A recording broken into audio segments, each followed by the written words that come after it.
let's unpack this comment from the fabulous Jay. I'm also not sure that anyone out there ever always gets what they want. First of all, that's a belief. It's based on a narrative that you're spinning yourself.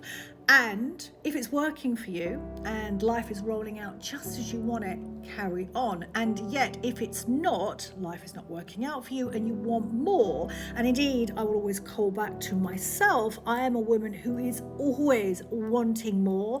And I learned a long time ago that was bad. To want more is to be greedy. To want more is to never to be happy with what you've got. Or the other thing that has been said to me is, who do you think you are? Why do you think you can have all of this?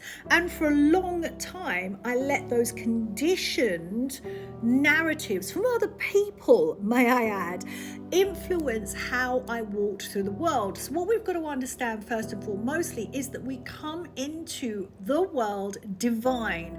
We come into the world with abundance. We are whole. And then what happens pretty darn quick, and it happens also when we're in our mother's tummy as well, is we're heavily influenced by generational lineage, by our upbringing, by our peers, by our society as a whole. And it will teach us how to think. And so as an adult, what we have to do is to disrupt the conditioning and the thought processes that no longer align with who we are. Now, I call it, our alignment is our higher self, our divine sovereignty. And my divine sovereignty has been leading me through my life over and over and again, and it's kept me alive. It's got me out of addictions, alcoholism, abusive relationships, and it's helped me, supported me, guided me to live a life in abundance, in prosperity. So if I circle back to last year, when I looked at my life and I was like, is this it? Because I am a woman who makes her dreams come true over and over again. And I'd moved from the UK to Turkey, and I was looking around, I was like, this can't be it. Is this it? And there was a voice inside me, my divine sovereignty, that went, no, there is more.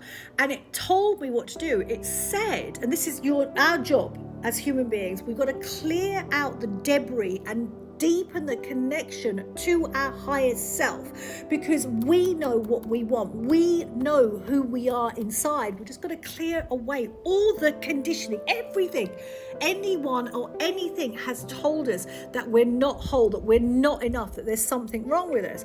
So last year, when I acted upon this voice rather than ignoring it, which I have done many times in my life, I doubled down, I shifted my self-identity, and I started to get really curious of the narratives, and this is one of them, this statement here, on how they were impacting my life. And slowly, over a period of time, and I've seen it with my clients over and over again, when you are willing, and you sit in wonder, you look at life in wonder and delight, and with that innocence of a small child before the world got its claws into that child, you're going, what is available for me? What if I could always get what I want? What if I could live a life full of abundance, opportunities, possibilities, success, amazingness, magic, potency? That's the life that I live in. That's the life that I choose to live in. I do not choose to live in a limited life where there's limited resources, limited abundance, limited opportunities, limited amount of people for me to hang around with.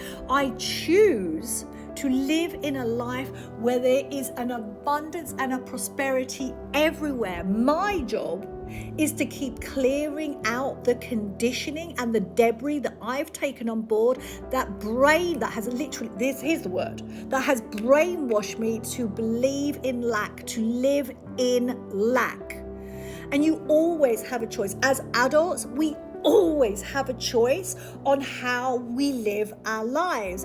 And if I was to choose how to live my life, we're not sure that anyone out there ever always gets what they want. Or I believe that when you are aligned to your divine sovereignty, you're aligned to who you truly are, you will always get what you want.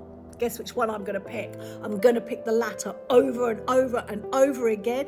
And when you do, when you believe that nothing is off the table for you, that you can go after anything and everything, then that's when you start living with verve, vigor and zeal. That's when you start to wake up to yourself. You wake up to the fact that you are the warrioress that you've been waiting for. You are the person that's going to save and rescue you.